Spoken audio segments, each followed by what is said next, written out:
Hi, VIP family. I'm Carmen, and welcome to this month's devotional on being rooted in family.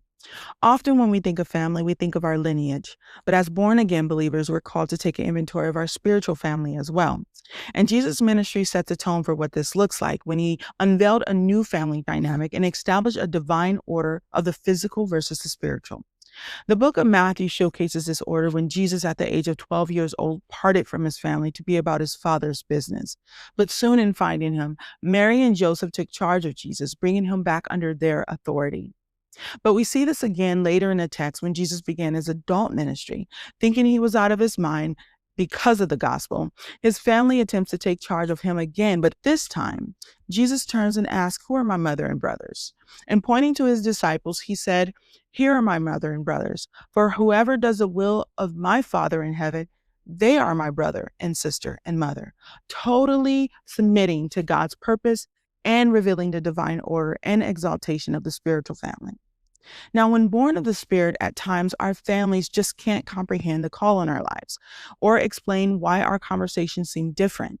They're confounded on why we have peace in the storm or hope in the midst of the trial, how we can even still praise through the pain. Unable to regulate our emotions or calculate our next move, negative thoughts began to be harbored in their hearts, and our enemies at times become those of our very own household.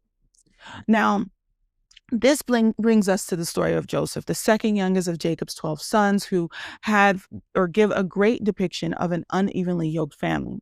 Joseph's brothers came to secretly despise him because of his favor, and fearing that one day he would actually rule over them because of his dreams, they took counsel together and plotted to kill him. But in ambushing him, they instead sold him into slavery, hoping to prevent God's plans.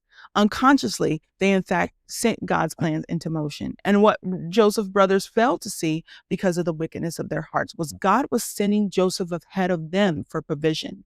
For God promises to save us and our entire household. But a prophet is honored everywhere else except for his own hometown and among his own family. So many times God uses a sword to consecrate his children as he calls us unto himself for purpose. And Jesus said, "Anyone who wants to be my follower must love me far more than he does his father, mother, wife, children, and brothers or sisters. Yes, even more than his very own life. Otherwise, he cannot be my disciple."